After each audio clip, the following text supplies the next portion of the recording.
Hello students of class 5th. Today we will discuss chapter number 4, solids, liquids and gases. So first of all students, I will give you introduction of this chapter. All things, whether living or non-living, are made of matter.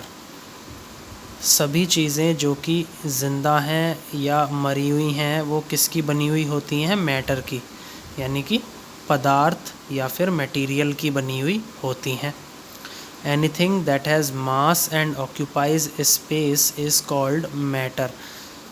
कोई भी चीज़ students जिसके अंदर द्रव्यमान है, मास है और जो जगह घेरती है, तो उसको बोला जाता है मैटर, यानी कि पदार्थ या फिर material. Table, chair, water, milk, air etcetera are matter.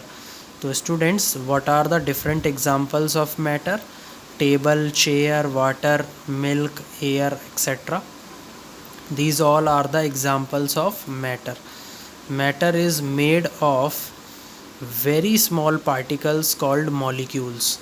Students, जो पदार्थ होता है वो बहुत छोटे छोटे पार्टिकल्स से मिलकर के बना होता है, उसको बोला जाता है मॉलिक्यूल्स, यानी कि अणु।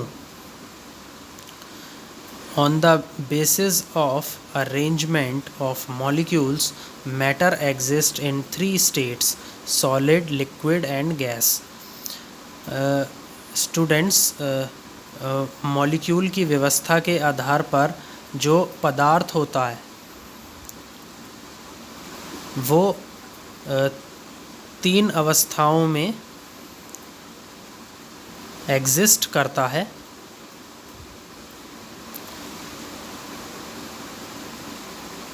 या उसकी 3 अवस्थाएं होती हैं। पहली होती है सॉलिड, दूसरी होती है लिक्विड और तीसरी होती है gas. Now students, we will discuss arrangement of molecules. अणुओं की व्यवस्था के बारे में अब हम पढ़ेंगे इन्हीं 3 अवस्थाओं के अंदर। सबसे पहले हम सॉलिड्स के बारे में डिस्कस करेंगे। सॉलिड्स को स्टूडेंट्स बोला जाता है ठोस। In solids molecules are very closely packed. Students, जो ठोस पदार्थ होते हैं उसके अंदर जो अणु होते हैं वो बहुत पास पास होते हैं। There is a strong force of attraction between them. उनके बीच में जो फोर्स ऑफ अट्रैक्शन है वो बहुत ही ताकतवर होता है। They can not move away from one another. वो एक दूसरे से अलग नहीं होते हैं। So solids are generally hard and rigid. तो जितने भी ठोस पदार्थ होते हैं वो सभी हार्ड होते हैं और रिजिड होते हैं। रिजिड को बोला जाता है स्टूडेंट्स कठोर। Have a definite shape and volume. और स्टूडेंट्स, इनका एक निश्चित आकार और मात्रा होती है। एंड कैन नॉट फ्लो, ये बहते नहीं हैं। तो स्टूडेंट्स, अब इस फिगर में आप देख सकते हैं, this is a book and this book is a solid object, or you can say it is a solid, it is made from solid material. तो इसके अंदर आप देख सकते हैं मॉलिक्यूल्स। जो सॉलिड्स के अंदर मॉलिक्यूल्स होते हैं वो इस तरीके से बहुत पास पास होते हैं। और इस फिगर में आपको इन्हीं अणुओं की व्यवस्था दिखाई गई है किसी ठोस पदार्थ के अंदर। अब स्टूडेंट्स, हम डिस्कस करेंगे लिक्विड्स। लिक्विड्स को बोला जाता है तरल। In liquids molecules are very closely, not very closely packed. Students, जो तरल पदार्थ होते हैं उसके अंदर जो अणु होते हैं वो पास पास नहीं होते हैं। The force of attraction between them, between the molecules is week. और जो स्टूडेंट्स फोर्स ऑफ अट्रैक्शन है वो इन अणुओं के बीच में काफ़ी कमज़ोर होता है। So the molecules in liquids can move and slide over each other. इसीलिए स्टूडेंट्स ये जो अणु होते हैं तरल पदार्थों के अंदर ये चलते हैं और एक दूसरे के ऊपर स्लाइड भी करते हैं। दिस मेक्स लिक्विड्स फ्लो, और इसी रीज़न की वजह से जो हमारे जितने भी तरल पदार्थ होते हैं वो सब फ्लो करते हैं, यानी कि बहते हैं। Liquids take the shape of the container in which they are poured. Students, this is the property of liquids कि लिक्विड्स जो है वही आकार ले लेते हैं जिस भी कंटेनर के अंदर उनको डाला जाता है। So liquids do not have definite shape but have a definite volume. इसीलिए स्टूडेंट्स जितने भी तरल पदार्थ होते हैं उनका जो आकार है वो निश्चित नहीं होता है, लेकिन उनकी जो मात्रा है वो निश्चित होती है। इस फिगर के अंदर देखिए स्टूडेंट्स, आपको क्या दिखाया गया है, जूस। ये क्या है, एक तरल पदार्थ है। इसके जो आप मॉलिक्यूल्स देखेंगे तो they are not very closely packed, ये पास पास बिल्कुल भी नहीं है। तो इस फिगर के अंदर स्टूडेंट्स आपको अरेंजमेंट ऑफ मॉलिक्यूल्स दिखाया गया है लिक्विड्स के अंदर, यानी कि अणुओं की व्यवस्था आपको दिखाई गई है तरल पदार्थ के अंदर। अब स्टूडेंट्स हम डिस्कस करेंगे gases. In gases the molecules are very loosely packed. और जो स्टूडेंट्स गैसेस होती हैं उसके अंदर जो अणु होते हैं ये बहुत ज़्यादा दूर दूर होते हैं। They are quite loosely packed, they are far apart from one another. ये एक दूसरे से बहुत दूर दूर होते हैं। एंड फ्री टू मूव, और बहुत आसानी से चलते हैं। The force of attraction between the molecules is very weak. और स्टूडेंट्स जो फोर्स ऑफ अट्रैक्शन है इन अणुओं के बीच में वो काफ़ी कमज़ोर होता है। This makes the gases flow easily. और यही चीज़ स्टूडेंट्स जो ये गैसेस होती हैं ये बहुत आसानी से फ़्लो करती हैं। And fill the container completely. और जिस भी कंटेनर में इनको भरा जाता है उसको बहुत पूरी तरीके से भर देती हैं। इन विच दे आर कैप्ड, जिसके अंदर भी इनको रखा जाता है उसको ये पूरी तरीके से भर देती हैं। So gases neither have a fixed shape nor a fixed volume. तो इसीलिए स्टूडेंट्स जो गैसेस की जो प्रॉपर्टी होती है कि जो गैसेस होती हैं वो उनका जो आकार है वो फिक्स नहीं होता, और उनकी जो मात्रा है वो भी फिक्स नहीं होती। तो स्टूडेंट्स यहाँ पर क्या है, एक पैराशूट आपको इस फिगर के अंदर दिखाया गया है जिसके अंदर ये ऊपर जो गुब्बारा आपको दिखाया गया है, इस गुब्बारे के अंदर क्या भरी हुई है, गैस भरी हुई है। यहाँ पर आप देख सकते हैं स्टूडेंट्स मॉलिक्यूल्स का अरेंजमेंट, कि जो गैसेस के अंदर मॉलिक्यूल्स हैं वो बहुत दूर दूर होते हैं। Molecules of a gas are very loosely packed. तो इस फिगर के अंदर स्टूडेंट्स आप लोगों ने देखा arrangement of molecules in a gas, कि जो अणुओं की जो व्यवस्था है गैस के अंदर वो आपने इस फिगर के अंदर देखी। Okay students, now we will discuss one more important thing in this video. We know that matter is made of molecules. हम ये अच्छे से जानते हैं कि जो पदार्थ होते हैं वो अणुओं के बने हुए होते हैं।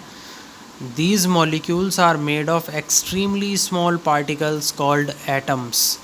अब यहाँ पर स्टूडेंट्स एक क्वेश्चन अराइज होता है कि what are atoms? एटम्स को हिंदी में हम बोलते हैं परमाणु।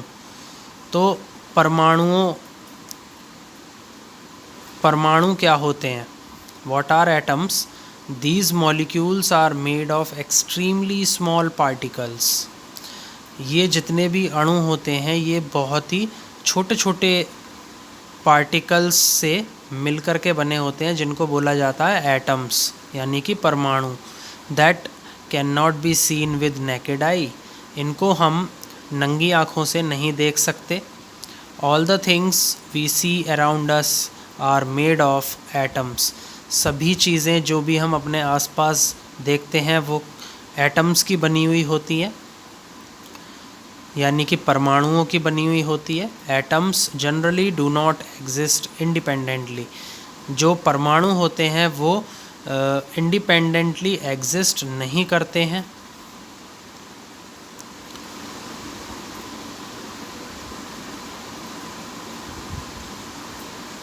सो they combine to form molecules. और जब ये आपस में मिलते हैं तो ये क्या बना लेते हैं, अणु बना लेते हैं, जिसको बोला जाता है molecule. Molecules are made of the same type of atoms और डिफरेंट टाइप ऑफ एटम्स। जो अणु होते हैं वो या तो एक ही प्रकार के परमाणु बनाते हैं या फिर अलग अलग प्रकार के परमाणु बनाते हैं। ओके, अब हम डिस्कस करेंगे चेंज ऑफ स्टेट, यानी कि अवस्था में बदलाव।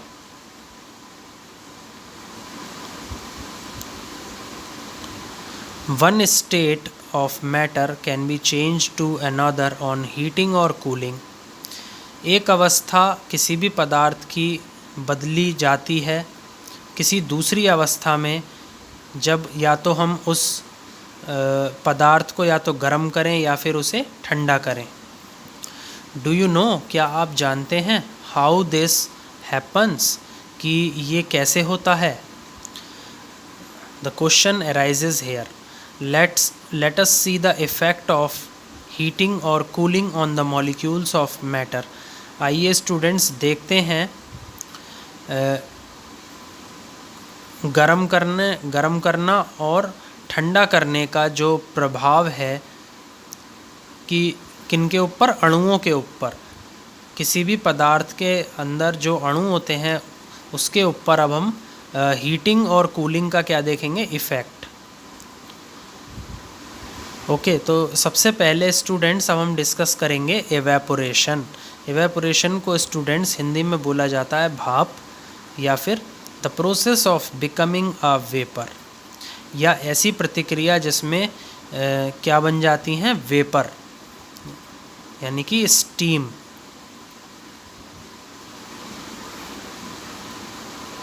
व्हेन वाटर इज़ हीटेड, जब पानी को गर्म किया जाता है, it changes into water vapour, तो ये किस में बदल जाता है, वाटर वेपर में, यानी कि जल वाष्प में या फिर स्टीम में। This is because on heating the water molecules start moving faster. ऐसा इसलिए होता है स्टूडेंट्स क्योंकि हम उस वाटर को क्या करते हैं, गर्म करते हैं, जिससे जो वाटर मॉलिक्यूल्स हैं, जो पानी के जो अणु हैं, वो बहुत तेज़ी से चलने लगते हैं। दे बिकम फ्री, और वो बिल्कुल आज़ाद हो जाते हैं। एंड एस्केप इनटू एयर, और कहाँ चले जाते हैं, हवा में। हवा में जाके गायब हो जाते हैं in the form of water vapour.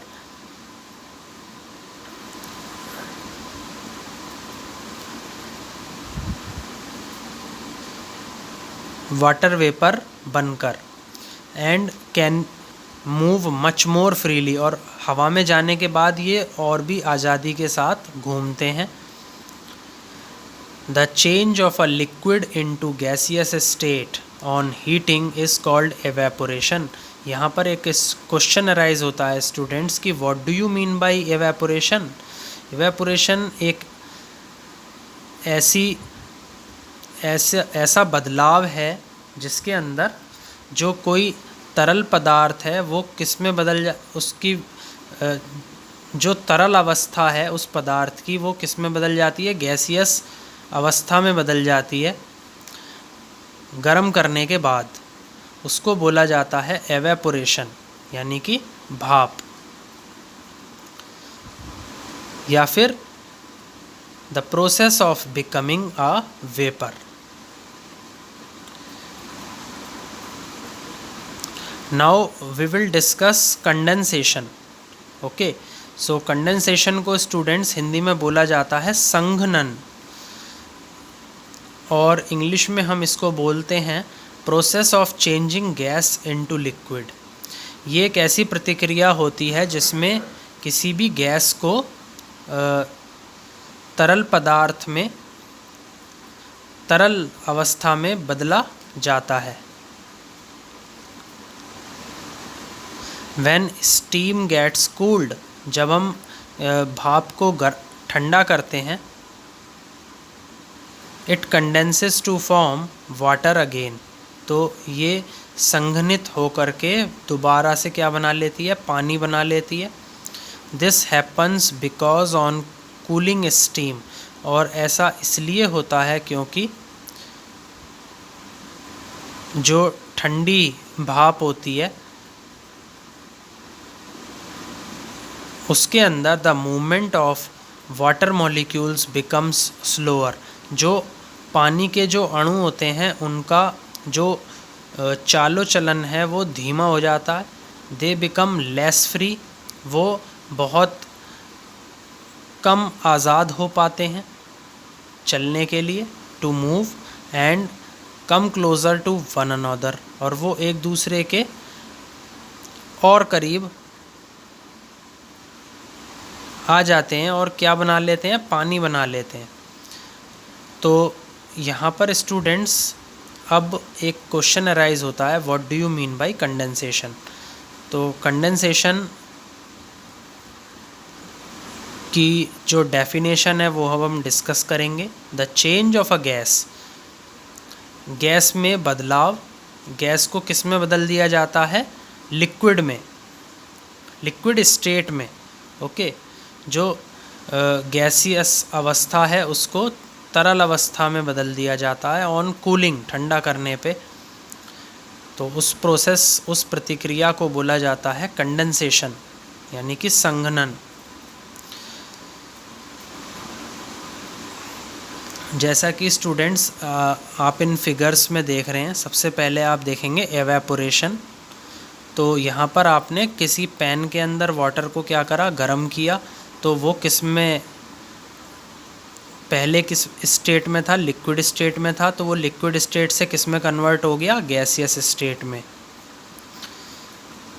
दूसरे फिगर में आप देख रहे हैं कंडेंसेशन। इसके अंदर आपने केटल के अंदर कोई तरल पदार्थ है उसको गर्म किया गैस पे रख के, तो फिर उससे क्या निकलने लगी, भाप निकलने लगी उसके आउटलेट से, तो उस केटल के आउटलेट से। तो वो जो भाप है वो किस में बदल गई, वाटर ड्रॉप्स में। तो यहाँ पर जो गैसियस स्टेट है उसको लिक्विड स्टेट में कन्वर्ट किया है। तो इस प्रोसेस को हम बोलते हैं कंडेंसेशन। अब हम डिस्कस करेंगे मेल्टिंग। मेल्टिंग को स्टूडेंट्स बोला जाता है पिघलने योग्य। आइस इज़ अ सॉलिड, जो बर्फ़ है वो क्या है, ठोस है। When it is kept at warm place, जब हम इसको गर्म जगह पर रखेंगे, the movement of molecules in ice increases, तो जो मूवमेंट होगा अणुओं का किस में, बर्फ़ के अंदर, वो बढ़ जाएगा। एंड दे बिकम फ्री, और वो आज़ाद हो जाएंगे molecules from the rigid form, किसी कठोर अवस्था से। दे बिकम लूजली पैक्ड, अब वो क्या हो जाएंगे, लूजली पैक्ड। लूजली पैक्ड का मतलब है this is the property of liquids. इसमें रिजिड में जो मॉलिक्यूल्स होते हैं वो बहुत पास पास होते हैं, लेकिन लिक्विड्स के अंदर वो थोड़ा थोड़ा दूर होना शुरू हो जाते हैं मॉलिक्यूल्स, और क्या बना लेते हैं, पानी बना लेते हैं।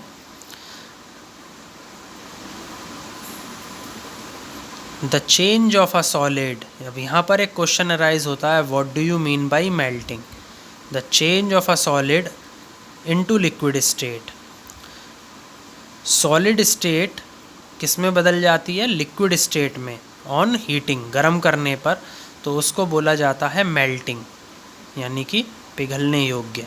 इस फिगर के अंदर स्टूडेंट्स आइस क्यूब्स ज़मीन पे रखे हैं, तो आप इनको थोड़ी देर ऐसे ही छोड़ दीजिए तो ये आइस क्यूब्स किस में बदल जाएंगे, वाटर में बदल जाएंगे कुछ समय के बाद। तो यहाँ पर सॉलिड स्टेट किस में बदली गई है, लिक्विड स्टेट में ऑन हीटिंग, ओके, गर्मी के कारण। तो this process is called as melting.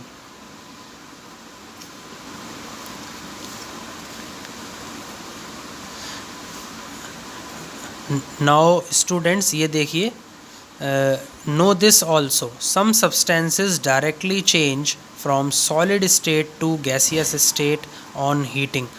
कुछ पदार्थ ऐसे होते हैं जो डायरेक्टली मतलब एकदम से सॉलिड स्टेट यानी कि ठोस अवस्था से गैसियस अवस्था में बदल जाते हैं ऑन हीटिंग, गर्म करने पर। जैसे कि एग्जाम्पल है आपका कैम्फर। कैम्फर को हम बोलते हैं स्टूडेंट्स कपूर, ओके, यहाँ पर ब्रैकेट में भी लिखा है Kapoor. And naphthalene balls, okay. तो ये दो क्या हैं, ऐसे सब्सटेंसेस के एग्जाम्पल्स हैं जो सॉलिड स्टेट से गैसियस स्टेट में गर्म करने पर बदल जाते हैं।